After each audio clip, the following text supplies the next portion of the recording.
Olá pessoal, bom dia, boa tarde, boa noite. Eu sou Marcos Tanaka Reis, diretamente dos estúdios ECD, dando as boas-vindas a vocês que nos ouvem. Temos a alegria de anunciar que este é o podcast Áreas Contaminadas em sua 7ª temporada no ano de 2026.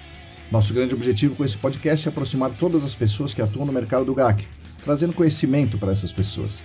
Esse conhecimento vem na forma de conceitos técnicos e discussões de mercado e também conhecendo e reconhecendo melhor nossas amigas e nossos amigos que compartilham essa atuação e, por que não, essa paixão conosco. Como diz o Hemingway, quem luta ao nosso lado importa mais que a própria guerra. Nós lutaremos lado a lado com vocês, junto com vocês por muito tempo. Venha lutar conosco para que um novo horizonte se levante para todo mundo. Está no ar o podcast Áreas Contaminadas.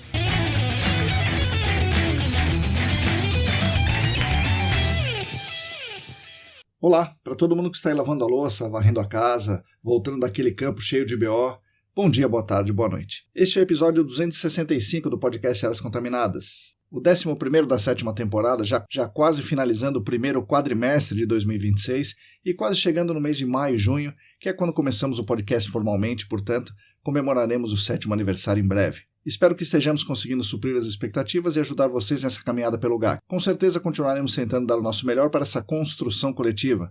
Estou bastante feliz por ter vocês aqui conosco. Aqui no podcast Áreas Contaminadas misturamos material técnico com conceitos, referências, normas, artigos, com espaço para discussão e reflexão, que é o caso do episódio de hoje, e por vezes sendo espaço para nos conhecermos melhor, trazendo aqui pessoas que realmente fizeram e fazem o GAC acontecer, para que elas nos ensinem um pouco e contem suas belas histórias. Os nossos episódios, como vocês sabem, são editados com muito carinho pela querida Lilian Coreaço Riz, que também é a nossa gerente, coordenadora, analista, estagiária, enfim, é o coração e a alma dos estúdios ECD. Os episódios são também oferecidos pela ECD Training, que é a nossa empresa dedicada a oferecer cursos e treinamentos in company, presenciais e online para empresas do GAC, e oferecidos também pela comunidade de apoiadores e apoiadoras do Apoia-se. Essa nossa campanha de financiamento coletivo no Apoia-se é muito importante, primeiro porque nos ajuda muito a pagar nossos boletos, e além da questão financeira, é uma demonstração de carinho que essas pessoas fazem voluntariamente para nós. Esse carinho nos mostra o quanto essas pessoas acham importante que continuemos fazendo o que estamos fazendo. Saber que há pessoas que consideram o nosso trabalho importante é algo muito potente, que nos dá muita força para continuar, por isso estamos na 7ª temporada. Se você também quiser e puder se juntar a esse grupo de atualmente 46 pessoas, é simples. É só entrar no site apoia.se/ecdambiental, que tem tudo muito bem explicadinho por lá. Mais uma vez, em nome da família ECD e em nome de toda a nossa comunidade, muito obrigado aos apoiadores e apoiadoras da nossa campanha do Apoia-se.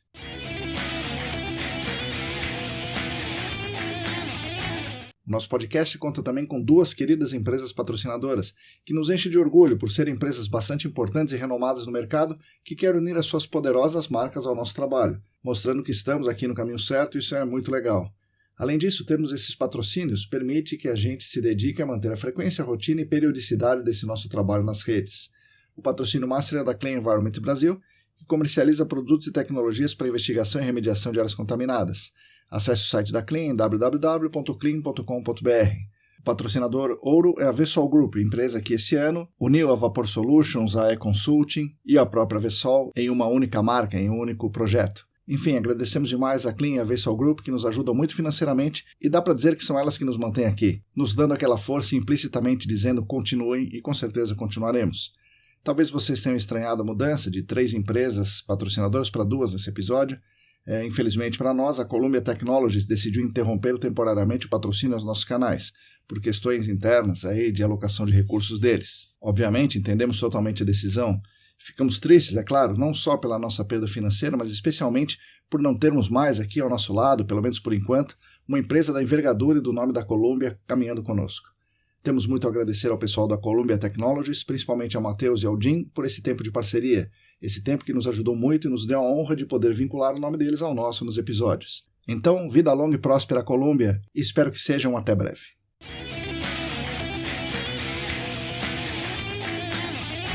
Bom, pessoal, esse é somente o 3º episódio da temporada, que é um pouco mais curto, técnico, direto ao ponto. Infelizmente é menos do que eu gostaria de fazer e muito menos do que vocês merecem. Além disso, por conta de muitas demandas profissionais e algumas demandas pessoais, não levamos ao ar o podcast nas 2 últimas semanas, o que é bem ruim. Espero que vocês me desculpem e que esse atual episódio compense um pouco essa ausência. A ideia desse episódio veio do seguinte: recentemente o Paulo Negrão esteve numa conferência muito importante em San Diego sobre intrusão de vapores e voltou de lá com muitas novidades, né? Essa conferência é muito boa. E aí o Paulo veio com novidades, pesquisas, né, resultados de pesquisas e muitas ideias para o GAC lá nos Estados Unidos. E aí o Paulo divulgou no LinkedIn como sugestões para o GAC brasileiro algumas dessas ideias. Entre elas, talvez a mais enfática e mais polêmica, tenha sido a ineficácia do fator alfa genérico de 0,03 para a intrusão de vapores. A partir dessa divulgação do Paulo no LinkedIn e da minha posterior repercussão dessa fala na newsletter, surgiram alguns debates a respeito dessa e de outras questões que eu pretendo discutir um pouco aqui. Claro, não vamos esgotar o tema, mas pretendemos lançar essa discussão. E como todos os temas que tratamos aqui, eu vou tentar explicar o melhor possível toda essa questão de intrusão de vapores, qual seria a função de um fator de atenuação, quais os embasamentos científicos e legais, e também tentando falar um pouco das implicações de cada tipo de decisão para as chamadas partes interessadas. Manter o fator genérico, tirar o fator genérico, o que isso implica. Espero que vocês gostem desse tema, dessa abordagem, desse episódio. E é isso aí, vamos ao episódio.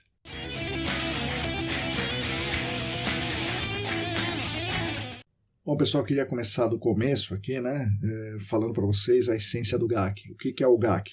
O GAC é a gente cuidar dos riscos crônicos aos bens a proteger, e aí particularmente um bem a proteger é a saúde humana. Então, assim, quase sempre o GAC vai cuidar dos riscos crônicos à saúde humana. E como é que a gente sabe que uma substância química pode causar algum problema à saúde humana? Existem testes toxicológicos, e o teste toxicológico é feito de modo a você estabelecer uma curva de dose-resposta. Quanto maior a dose que você dá, maior a chance de causar algum mal a algum órgão do corpo humano. Então, os estudos toxicológicos fazem isso. E aí, eles estabelecem uma dose segura, em miligramas da substância química por quilo de peso corporal. E aí você tem uma dose segura. Tá? Essa dose segura é chamada RFD, que é a dose de referência.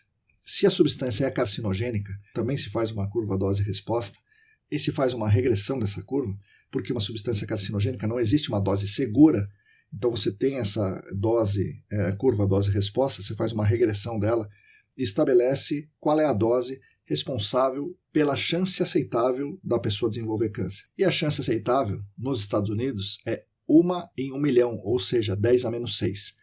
Então, lá nos Estados Unidos, eles estabeleceram que a chance aceitável de uma pessoa desenvolver câncer a partir de uma exposição a uma substância química é 1 em 1 milhão, e aqui no Brasil nós aceitamos 10 a menos 5, ou seja, uma chance em 100 mil. Então, nós temos uma dose máxima que a gente pode ingerir, ou que ela não faça mal, ou se ela for carcinogênica, que ela tenha uma chance menor do que 1 em 100 mil de desenvolver câncer. Então, a essência do GAC é essa.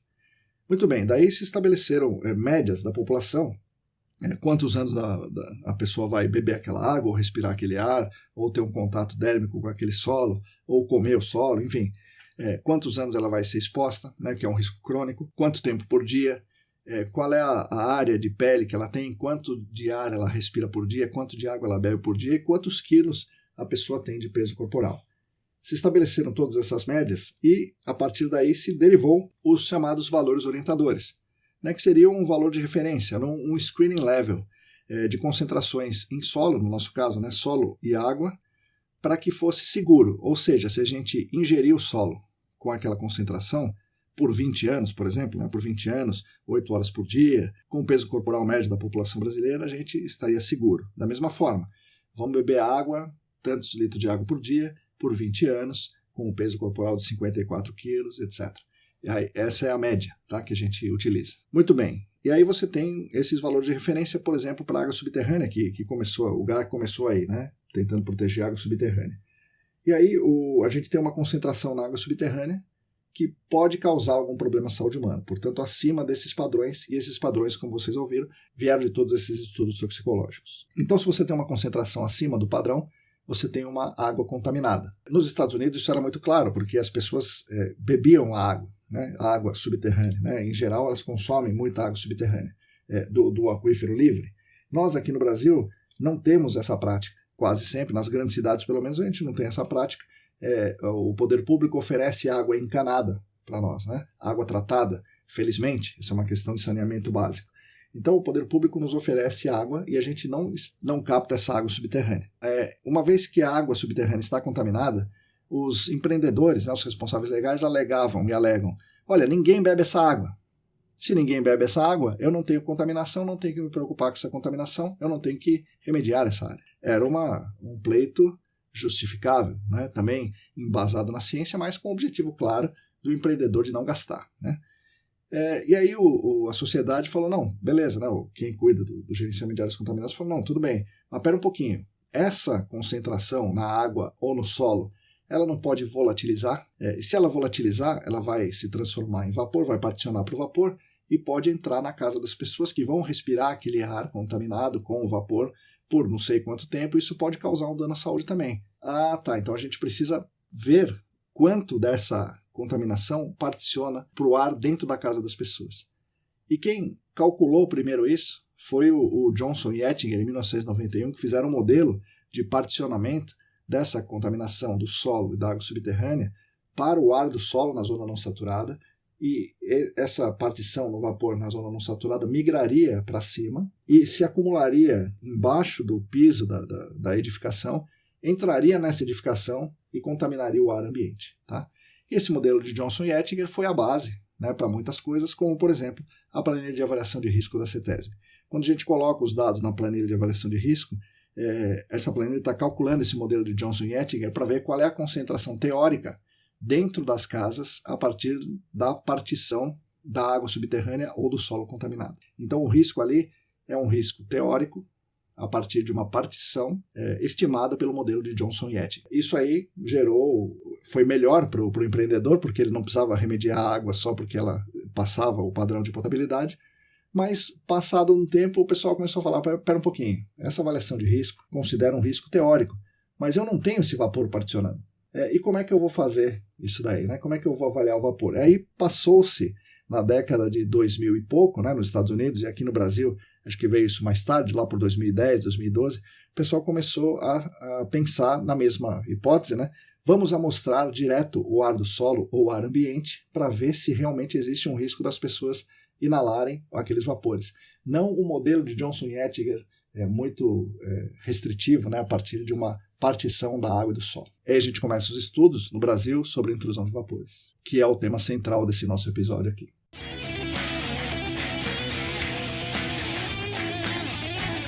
Talvez você esteja se perguntando, para que esse tal modelo de Johnson e Ettinger, para ver se talvez particione, tem a espessura do solo não saturado, atenuação do composto volátil, né?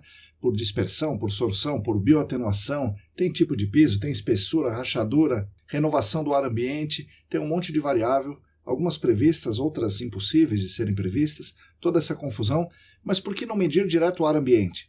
Por que não simplesmente coletamos uma amostra de ar ambiente e comparamos com um valor orientador, da mesma forma que fazemos com uma amostra de água? O principal motivo pelo qual o mercado não faz isso na maior parte dos casos e como sempre usa argumentos coerentes que estão corretos cientificamente, mas que tem, também como sempre, a boa e velha motivação econômica por trás. Normalmente, amostrar o ar ambiente acaba trazendo concentrações de substâncias químicas que não deveriam estar lá.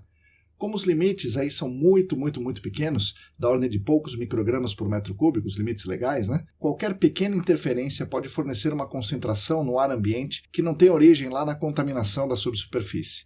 Em uma indústria, por exemplo, há muita interferência. Afinal, possivelmente a indústria é a fonte do vazamento, que gerou uma fonte secundária no solo, que particionou para a água subterrânea, particionou para o ar do solo, e essa partição do ar do solo pode se acumular embaixo do contrapiso, e aí entrar no ambiente fechado da indústria. E aí, repito, a indústria é a fonte, de modo que é mais ou menos esperado que tenhamos muita concentração no ar ambiente, independente do que venha de baixo. Mas o que nos interessa, por mais absurdo que possa parecer, é a concentração de vapores intrusivos que vem do solo. Porque, segundo o entendimento legal atual, o que os trabalhadores e trabalhadoras da indústria respiram, inclusive os vapores dos contaminantes, está regulado por normas trabalhistas.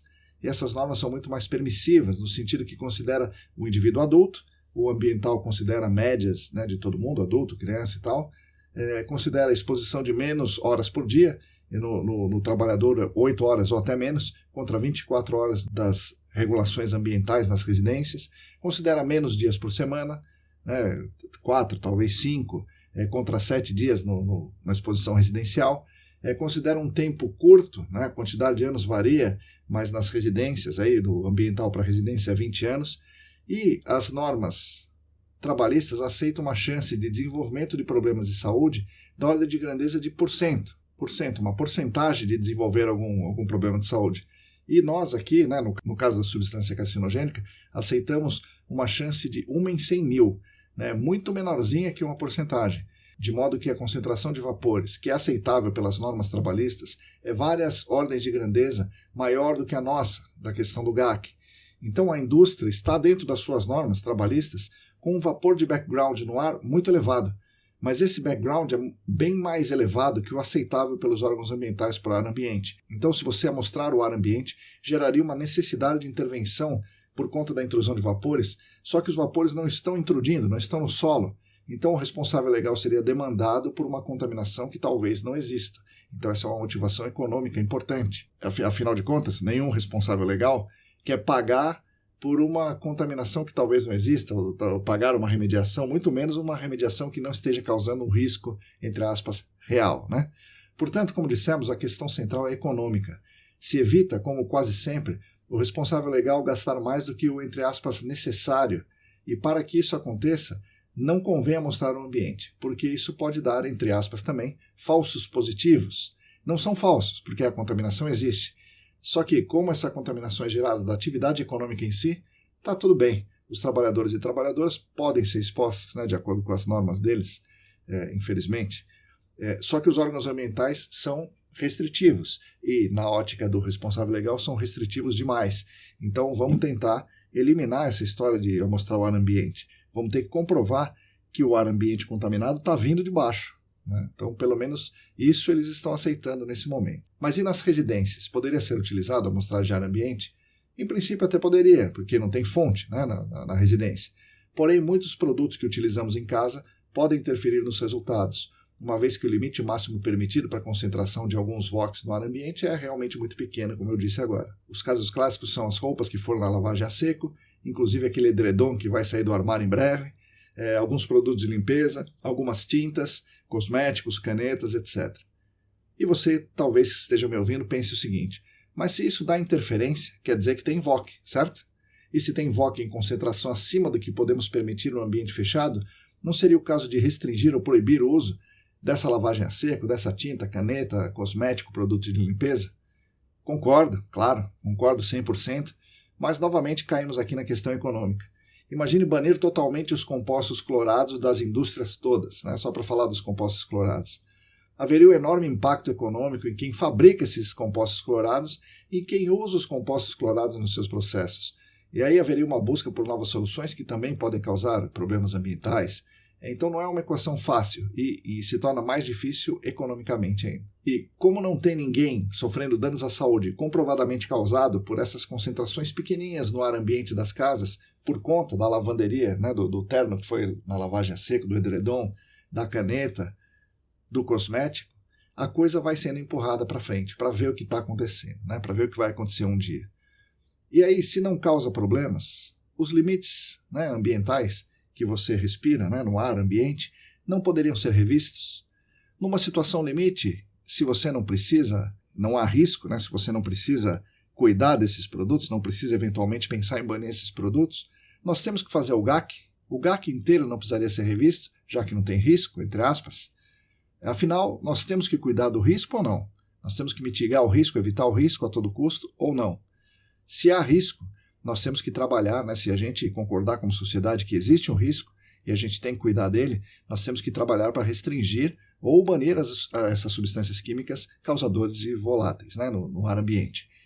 Se não há risco, o GAC não deve ser tão rigoroso. Então, talvez não precise ter GAC nesse sentido de intrusão de vapores. Talvez devêssemos adotar o mesmo critério dos organismos trabalhistas, né, que aceitam uma intrusão de vapores bem mais elevada. Enfim, para qual lado a ciência nos manda? Né, o lado mais econômico ou o lado da segurança? E para qual lado você vai? Esse é uma discussão bastante profunda, né? Mais profunda que esse episódio. Talvez façamos ela um pouco mais para frente.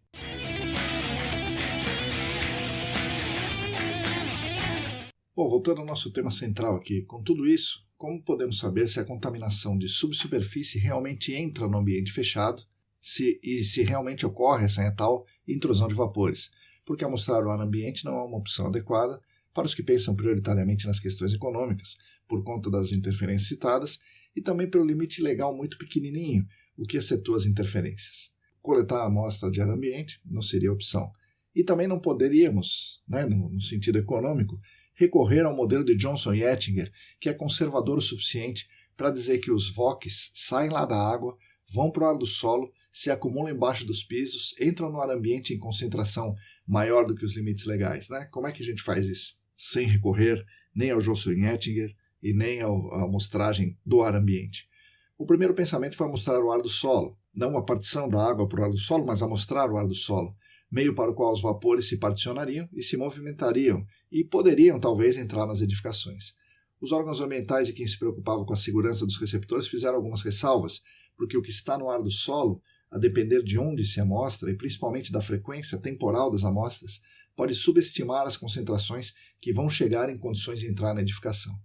Os responsáveis legais e seus defensores principais, os responsáveis técnicos, também embasados na ciência, mas com aquela motivação econômica, como sempre, disseram que isso era um problema, porque poderia superestimar as concentrações.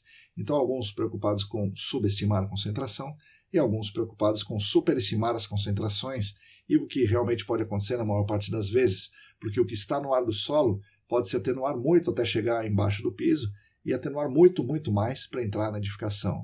Atenuar no sentido até de desviar e entrar em outro lugar que não na edificação fechada. Então a solução científica e técnica para o problema foi elegante, amostrar o ar do solo, mas embaixo do contrapiso, logo embaixo do contrapiso, que é onde se acumulariam os vapores antes deles entrarem na edificação, e seria a concentração mais representativa para se avaliar o risco que aquele vapor estaria representando para os ocupantes da edificação. Só que aí vem um novo problema, na ótica de quem não quer a superestimação de concentração de jeito nenhum. O que se acumula embaixo do piso, lá embaixo do contrapiso, não necessariamente entra na edificação, e até que está correta, realmente não necessariamente entra na edificação.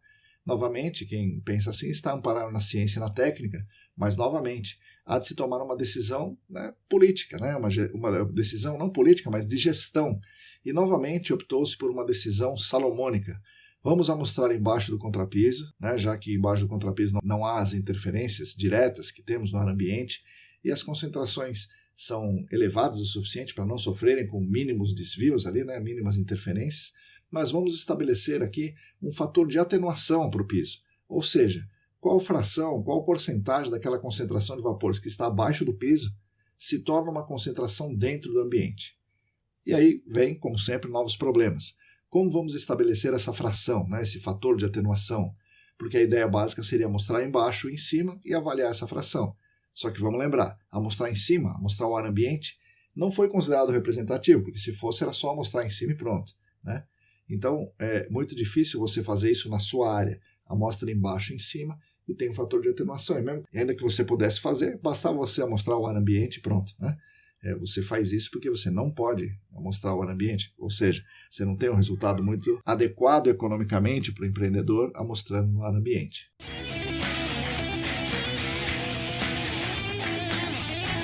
Uma das saídas para superar isso seria usar uma câmara de fluxo, ou chamada flux chamber, onde uma amostra de ar seria coletada nessa câmara, que essa amostra seria representativa do ar da edificação, mas especificamente o ar que estaria sendo emanado de subsuperfície, os vapores que estariam vindo lá de baixo, o que estaria realmente entrando. E daí você amostra no ambiente, porém dentro dessa câmara. Mas aí vem a pergunta, onde colocar essa câmara? Onde coletar essa amostra? A ideia inicial foi coletar onde fosse mais provável que houvesse uma intrusão, em alguma rachadura no piso, alguma falha, alguma tomada, algum ralo, etc. Mas aí, novamente, os responsáveis legais e seus defensores alegaram que isso haveria uma grande possibilidade de falso positivo, mais uma, Pois, ainda que houvesse uma falha no piso, na câmara isso seria maximizado em termos de concentração, Porque o ar ambiente ficaria muito mais diluído, e lá naquela câmara ele ficaria bem concentrado. Você pegaria o vapor que estaria entrando ali e daria um, entre aspas, falso positivo. Falso porque, na ótica deles, essa massa de vapor seria diluída no ar ambiente. Os órgãos ambientais também torceram o nariz para essa câmara de fluxo, porque poderia ser muito fácil os responsáveis legais escolherem pontos de amostra que não tem intrusão, E aí não seria representativo. Daria falsos negativos na ótica de quem está preocupado com a segurança. Aí, para mitigar isso, a câmara de fluxo foi deixada de lado e foi desenvolvido o chamado fator de atenuação. Fator de atenuação que foi definido pelo mesmo trabalho de Johnson e Ettinger, de 1991, como o seguinte: A atenuação de vapor refere-se à redução da concentração de substâncias químicas formadoras de vapor que ocorre durante a migração de vapores no ar do solo, juntamente com a diluição que pode ocorrer quando os vapores entram em uma edificação e se misturam com o ar interno, com o ar ambiente. O efeito agregado desses dois mecanismos de atenuação física e química pode ser quantificado por meio do uso de um fator de atenuação de intrusão de vapores do subsolo para o ar interno, chamado alfa-VI, mais especificamente, que é definido como a razão entre a concentração de vapor no ar interno resultante da intrusão, que é a concentração do ar interno, menos o valor do background, da concentração existente já das interferências, a razão então entre a concentração de vapor no ar interno resultante da intrusão dividido pela concentração de vapor no ar do solo na área fonte ou em uma profundidade de interesse na rota de migração do vapor, e que a gente vai chamar depois de subslab, a gente vai coletar no subslab. Mas o Johnson e Ettinger diziam que poderia ser em qualquer um desses pontos de amostragem de ar do solo. Bom, as concentrações de vapor no ar do solo podem ser medidas diretamente sob uma edificação, de acordo com Johnson e Ettinger, sob a edificação, que aí, essa que nós chamamos de subslab, podem ser também medidas em qualquer profundidade na zona não saturada, ou ainda derivadas das concentrações de água subterrânea por conversão da concentração dissolvida em concentração de fase vapor no ar do solo, assumindo condições de equilíbrio, que é multiplicar a concentração da água subterrânea pela constante da lei de Henry. Bom, isso aí também, como sempre, já falei aqui, gera muitos, entre aspas, falsos positivos. Então, como dissemos, a solução mais aceita e mais próxima do real e aceita também pelos órgãos ambientais, não só pelos empreendedores, mas pelos órgãos ambientais, é amostrar o subslab e inferir a concentração do ar ambiente, e aí vem o fator de atenuação.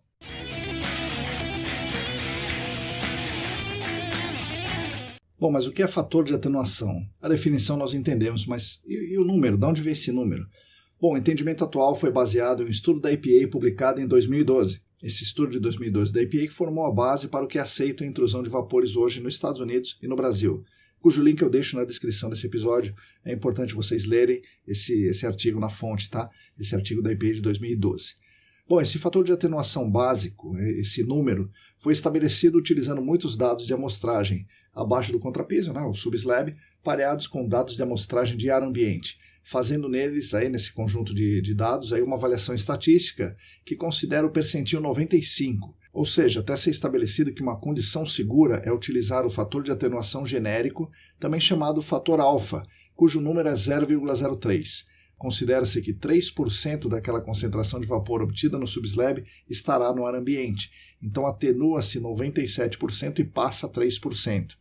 Essa é a origem do alfa de 0,3 que utilizamos nos Estados Unidos e que nós utilizamos no Brasil. Lembrando, isso é o percentil 95, então a EPA estava querendo um número que fosse seguro, então em 95% dos casos o 0,03 é seguro, tá? Então foi daí que veio o fator alfa genérico que a gente utiliza.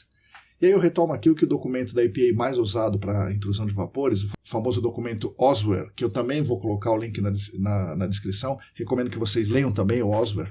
Esse OSWER é de 2015. O OSWER diz basicamente que, para levar em conta a variabilidade temporal e espacial das concentrações de vapor no ar ambiente e no subslab, o valor do percentil 95 do subconjunto de dados do estudo lá de 2012 é recomendado como um fator de atenuação genérico razoavelmente conservador. Assim, para o vapor no subslab, o fator de atenuação genérico recomendado, de acordo com o OSWER, é o 0,03. A explicação continua, discutindo os dados e dizendo o seguinte: utilizando os valores medianos, o valor mediano, não o percentil 95, para o volume de edifícios residenciais e com uma taxa de renovação do ar ali mediana, considerando uma taxa de entrada de vapor no ar do solo e materiais arenosos, solo arenoso, espera-se que o valor da tendência central do fator de atenuação do vapor do subslab seja 0,002, tá? Quase 10 vezes menos restritivo, tá? Usando o valor da mediana. Então, a mediana da renovação do ar, a mediana do volume de edifícios residenciais, um solo arenoso, com bastante renovação de ar também, embaixo do contrapiso e tal. Utilizando os valores do limite superior, o 10º percentil, obtém-se um valor de limite superior de 0,02, tá? 0,02 para o fator de atenuação de vapor do subslab. Então, tanto um valor quanto o outro, o 0,002 e o 0,02 concordam aí, né, segundo o Osber, concorda bem com os valores do percentil 95 e da mediana, né, aí eles estão dizendo 0,03 e da mediana, que é 0,003, respectivamente. Portanto, podem ser considerados representativos da intrusão de vapor em edifícios residenciais na maioria das condições. Então, se a gente pegar a tendência central, a mediana, o fator de atenuação seria 0,003, ou seja, 10 vezes menor. Portanto, seria como se a gente considerasse que só 0,3% daquela concentração lá embaixo passaria aqui para o ar ambiente. Mas a EPA está interessada na segurança, né? Por isso ela coloca o 0,03, portanto, 10 vezes maior do que a mediana do estudo que eles consideraram de 2012. Então, espera-se que a maioria das edificações apresente concentrações de ar ambiente mais baixas, né, do que é indicada pelo fator de atenuação. Então, eles estão, já no documento de 2015, o Osber está dizendo que esse fator de atenuação pode ser realmente muito conservador, tá? Mas seria um fator de screening, né, um screening level. Tá? O fator de atenuação genérico a partir das concentrações do ar do solo, não do subslab, mas do ar do solo, também seriam de 0,03, caso alguém pense em utilizar esse tipo de amostragem. O mesmo fator de atenuação é usado para o subslab e para o ar do solo. Obviamente, em áreas sem piso não tem fator de atenuação, né? Eu sei que alguns profissionais aqui no Brasil tentam usar uma artimanha, né, artimanha chamada piso técnico, ou seja, fazem um piso que não existe, né, fazem ali só para instalar um posto subslab e amostrar ali, ou seja, amostra ali no subslab para poder usar o fator de atenuação, né? Mas isso é uma artimanha, né? Isso não corresponde à realidade. O subslab só pode ser amostrado na condição de equilíbrio, né, que ele está, uma simulação aí não é representativa. Então, em resumo, para se estimar a concentração no ar ambiente proveniente da intrusão de vapores, deve-se amostrar o ar do solo, preferencialmente abaixo do contrapiso ou no subslab, pegar essa concentração e multiplicar por 0,03 para se obter a concentração teórica, a concentração provável no ar ambiente, e aí, com essa concentração provável no ar ambiente, comparar com o padrão.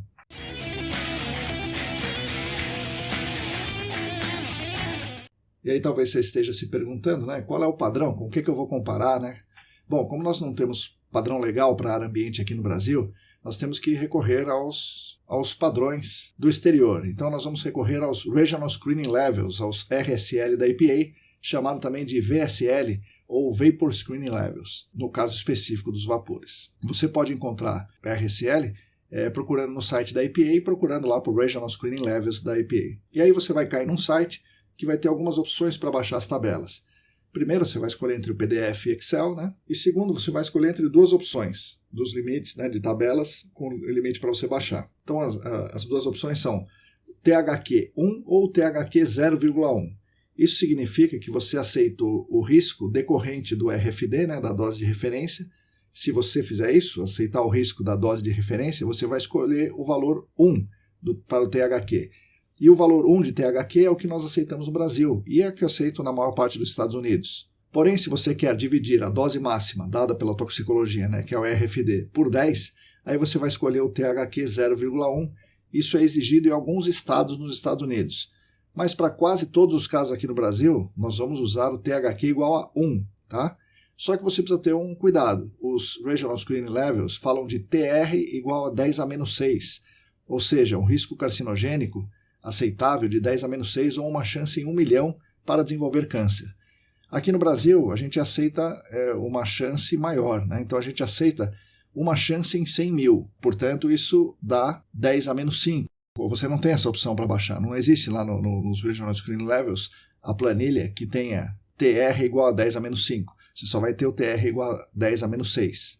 Então você vai baixar essa do TR 10 a menos 6 e vai escolher, né, na maior parte dos casos, quase todos os casos, THQ igual a 1. Não THQ igual a 0,1, mas THQ igual a 1. Tá? E aí quando você olhar a tabela, você vai procurar a sua substância química de interesse.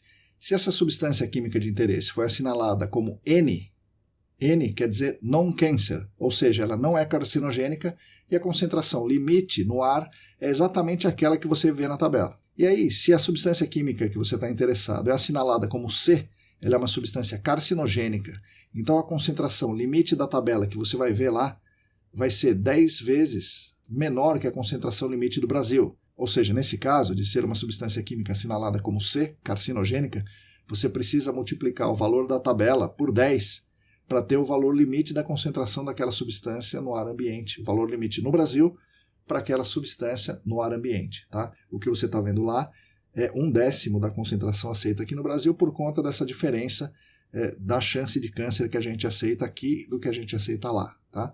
Então a gente aceita aqui uma concentração 10 vezes maior porque a gente aceita uma chance de desenvolver câncer também 10 vezes maior. Então, para nós aqui no Brasil, feita essa correção para substâncias carcinogênicas e olhando a tabela, puramente o número para substâncias não carcinogênicas, essa será a concentração limite no ar ambiente para avaliar se há riscos inaceitáveis à saúde humana decorrente da inalação de vapores. Resumindo, a concentração vinda lá da tabela dos Regional Screening Levels, se for uma substância não carcinogênica, é o próprio valor da tabela.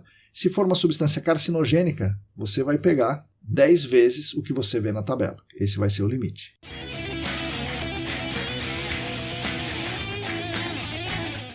Bom, e como é que é a comparação? Como dissemos há pouco, você vai pegar a sua análise química da amostra de ar do solo, tomada preferencialmente no subslab, aplicar o fator de atenuação, no caso, o fator de atenuação genérico 0,03, o que significa que você vai pegar 3% do valor da concentração obtida, e comparar esse valor corrigido com o valor da tabela dos Regional Screening Levels, corrigido ou não.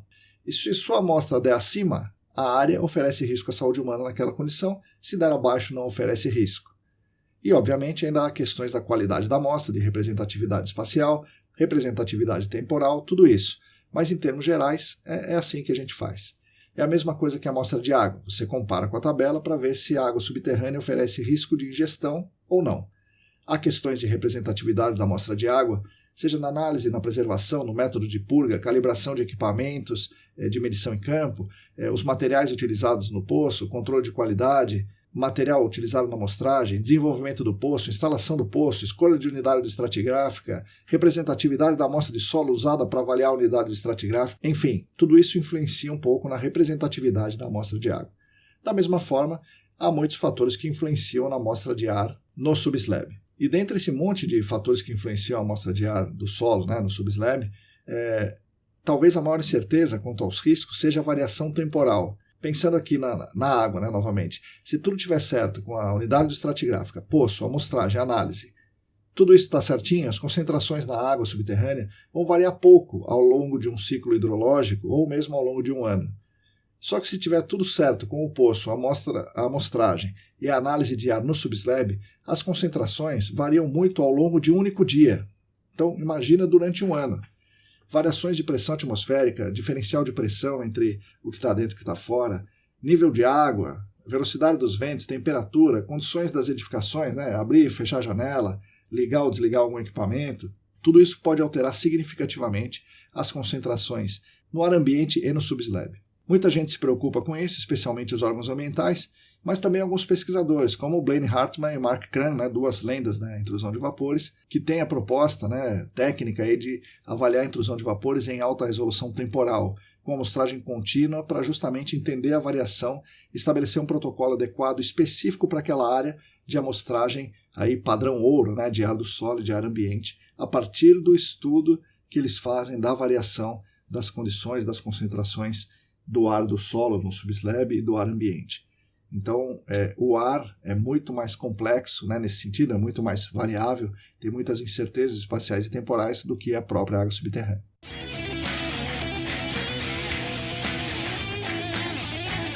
Bom, mas partindo para a discussão sobre o fator de atenuação genérico, é intuitivo a gente imaginar que um único fator de atenuação para todas as áreas, todos os tipos de piso, todas as substâncias químicas é algo inadequado. Intuitivamente a gente imagina isso, porque as variações afetam, obviamente, o fator de atenuação. Se lembrarmos do estudo da EPA de 2012, que foi divulgado no Oswell em 2015, e serve como balizador do que a gente tem hoje, foi realizado um estudo abrangente e se definiu 0,03 como percentil 95, ou seja, esse fator é seguro para 95% das áreas, o que é positivo na ótica de proteção aos riscos. Só que os responsáveis técnicos, as consultorias, mais uma vez apoiados na ciência, questionaram com razão científica, razão técnica, dizendo que se está seguro em 95% dos casos, em uma enorme porcentagem dos casos, esse fator genérico é muito restritivo. Em muitos casos, a atenuação é muito maior do que os 97% que a gente considera que atenua, de modo que o fator de atenuação poderia ser muito menor, tipicamente 10 vezes menor, como a gente viu no próprio estudo, né? E esse barulho aqui no Brasil vem aumentando ano após ano nos últimos 11 anos, desde a publicação do Osber. E aqui no Brasil, um grupo coordenado pelo Rodrigo Cunha, o mesmo grupo que elaborou o Sistema de Dados Ambientais em 2020, fez um estudo interessante mostrando que há variação da atenuação, portanto, há variação do fator de atenuação de acordo com a substância química, com o tipo de piso e com o tipo de edificação. Isso intensificou a discussão aqui no Brasil, né, nos últimos 6 anos. A ideia mais forte é que deveria ser feito um estudo, e um estudo aprofundado que poderia determinar o próprio fator de atenuação para aquela situação específica, ao invés de se utilizar um fator genérico de 0,03, bastante restritivo. Os órgãos ambientais dos Estados Unidos e aqui do Brasil têm ressalvas a isso, porque seria necessário um estudo muito robusto para que esse fator de atenuação específico fosse confiável, e pouca gente teria disposição técnica e disposição econômica de fazer esse estudo aprofundado, de modo que usar o 0,03 é seguro para o receptor e seguro para o órgão ambiental, sendo o único problema talvez alguns responsáveis legais gastarem um pouco a mais, intervindo, né, fazendo intervenção, onde talvez não fosse necessário se você tivesse um fator de atenuação próprio da área. Então o único problema, entre aspas, seria para aquele que está gastando um pouco a mais. E aí surgiram também nos últimos anos outras evidências que a contaminação do ar ambiente nem sempre vem atravessando o piso, mas vem de utilidades como esgoto, ralos, tomadas elétricas, né, cabo de telefonia, de internet, televisão e tal, de modo que o fator de atenuação nessa condição é praticamente 1, não é 0,03.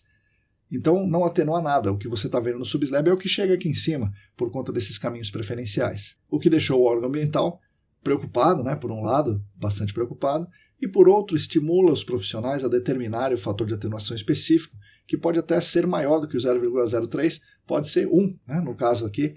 Então isso motivaria os profissionais a fazer um estudo aprofundado. Mas o que a gente tem visto é uma defesa apaixonada por fazer o estudo aprofundado, mas para diminuir o fator de atenuação, né? Para fazer com que os empreendedores não gastem tanto fazendo as intervenções, né? Mas enfim, essa discussão também aconteceu durante a conferência ESAS, onde os responsáveis técnicos, apoiados nos artigos, na ciência, e preocupados novamente com os gastos desnecessários, entre aspas, né, dos responsáveis legais, novamente apontaram esse questionamento sobre o fator de atenuação genérico. E, em linhas gerais, os órgãos ambientais se mostraram até receptivos à determinação de um fator de atenuação específico, desde que fosse muito bem feito e fosse cientificamente relevante, com uma massa de dados robusta para que o fator genérico seja derrubado. Então precisa ser muito bem feito e cientificamente relevante.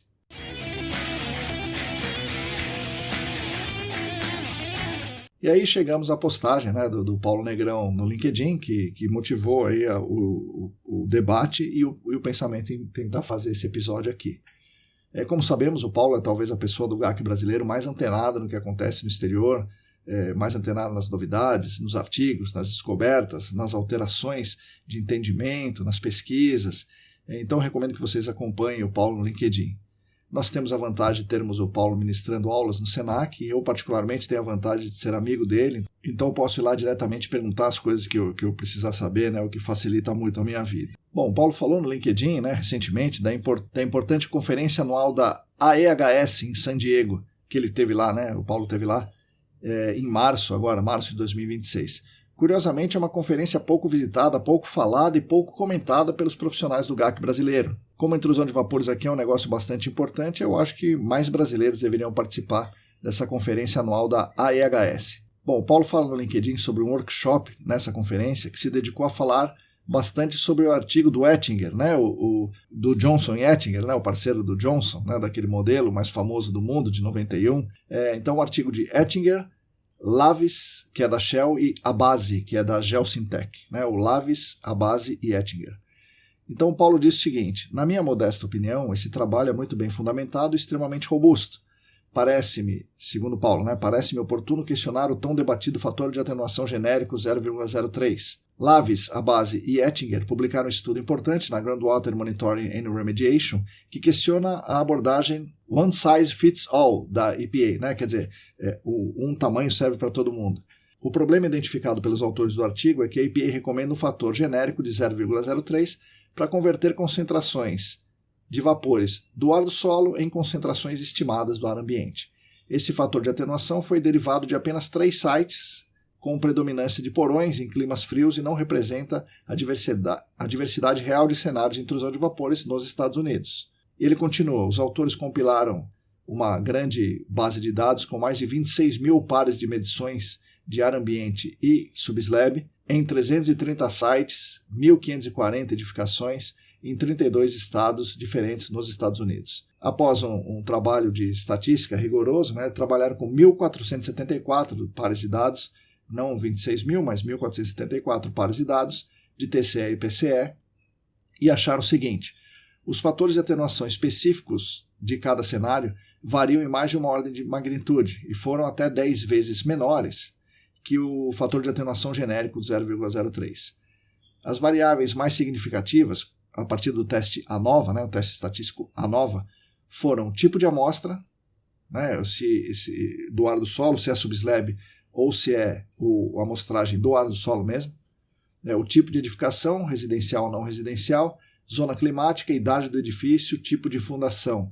Isso foi o mais significativo. Edificações em climas mais quentes apresentaram fatores de atenuação 10 vezes menores do que os de clima frio. Edificações não residenciais com piso tiveram fator de atenuação 0,006. Edificações residenciais com porão 0,02. De acordo com os autores e com a ideia do Paulo, usar o fator de atenuação genérico de 0,03 pode resultar em investigações desnecessárias em muitos cenários. Fatores de atenuação específicos por cenário permitiriam direcionar recursos para os sites com maior risco. Tá? Ele fala que o banco de dados está no GitHub. E o Paulo continua falando em outra postagem o seguinte: o fator 0,03 precisa ser revisto. O fator de atenuação padrão da EPA foi construído com dados em que 80% vem de apenas 3 sites. Foi concebido para um screening inicial, para triagem inicial, não para decisões de remediação. Segundo ponto, os fatores de atenuação podem variar mais de 10 vezes dependendo das condições: tipo de amostra, tipo de fundação, zona climática e idade da fundação. Um terceiro ponto que ele traz é o custo do conservadorismo excessivo, como ele chamou, Um estudo de caso mostrou que a aplicação do fator 0,03 gerou $750 mil em mitigação desnecessária em um projeto de habitação popular.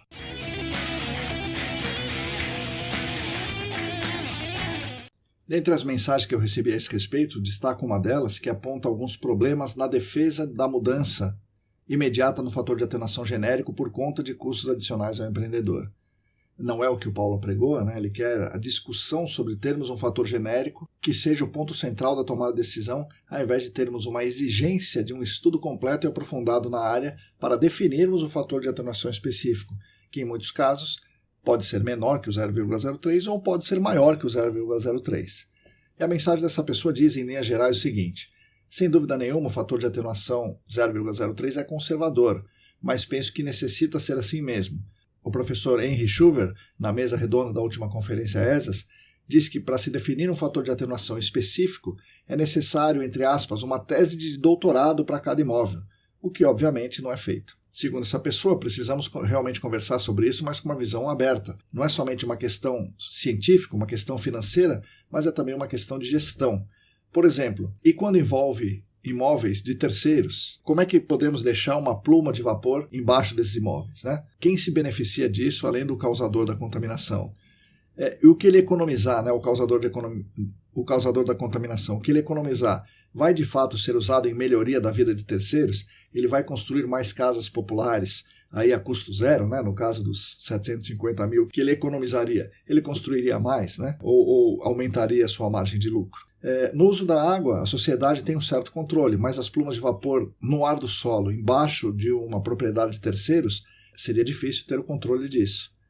Uma saída, segundo a mensagem, é termos um fator de atenuação genérico, conservador para áreas externas, não específico do site, do ambiente fechado, para as áreas internas, causadoras, para as áreas fonte, os imóveis que são áreas fonte da contaminação.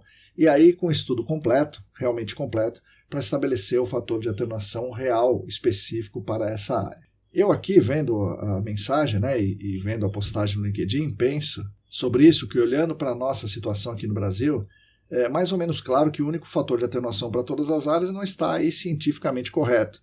Porém, eu vejo essa discussão no Brasil acontecer no sentido somente de reduzir o fator de atenuação, de achar que ele é muito restritivo que o necessário na área X, na área Y, né?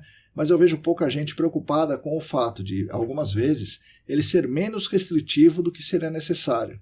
E menos ainda eu vejo gente preocupada em estabelecer um protocolo de estudos, como que foi feito no artigo, né? No artigo do Ettinger e os colaboradores. Enfim, eu acho que temos que discutir essa questão com certeza, ainda mais à luz dos novos dados, porém, se levarmos em conta o que a ciência tem mostrado, a saída correta será, como sempre, fazer uma investigação completa, né, no caso do vapor, né, com muitos dados representativos, com a resolução adequada, e que na maior parte das nossas investigações a gente trata o ar do solo como homogêneo e isotrópico. Isso tem que mudar também, a gente tem que fazer uma investigação muito melhor para que se tenha o fator de atenuação realmente representativo daquela área. Dá para a gente ver que a ciência, nesse caso, acompanha o senso comum ao dizer que um fator de atenuação genérico para todas as áreas não é representativo, mas a preocupação e a gestão, né, uma boa gestão preocupada com a sociedade, dizem que um fator genérico serve bem como um nível de alerta, ou o que dizemos nos Estados Unidos como screening level, porque senão, levando a ideia ao limite, né, da gente ter que fazer um estudo específico em cada área,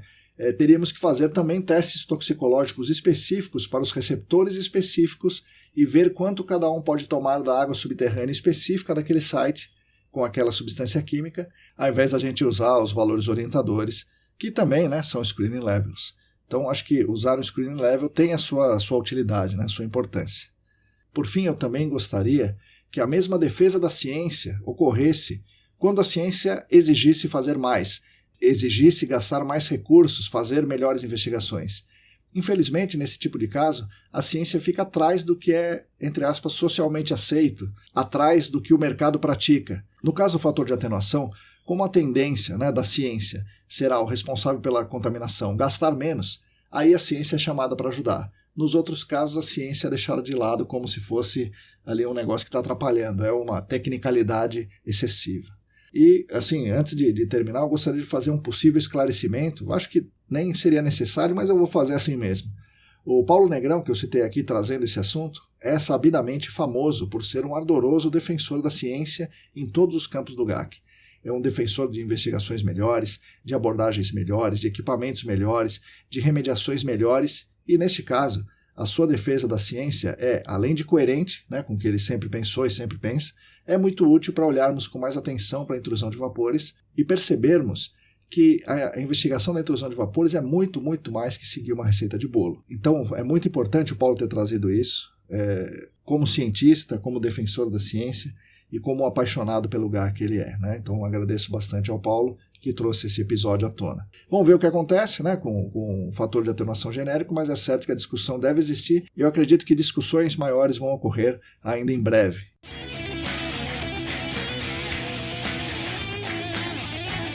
Bom, dentro de tudo isso, né, penso que uma coisa é certa, e eu corro o risco de me repetir aqui, né?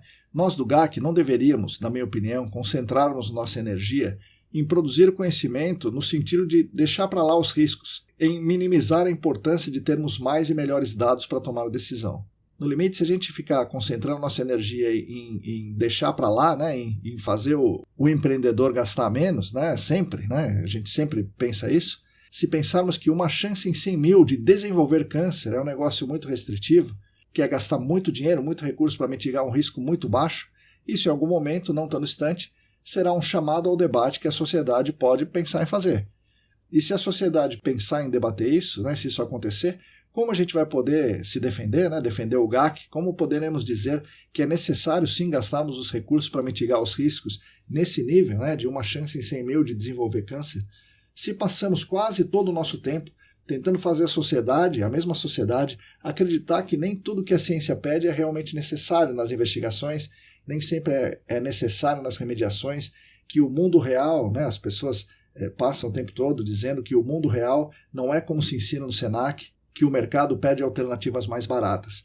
Como é que nós vamos defender o GAC como necessário se a gente passa a maior parte do tempo dizendo que não é bem assim, que não precisa ser assim, tudo isso e tal, né? Penso que se a gente continuar assim, estaremos dizendo à sociedade que o GAC, afinal de contas, talvez não seja tão importante. E a gente pode economizar esse dinheiro para os empreendedores, né? Penso que a gente tem que mudar de estratégia, né? Defender a ciência sempre. E até mais importante do que defender a ciência, defender a segurança, defender os receptores, defender a sociedade dos riscos decorrentes das atividades econômicas.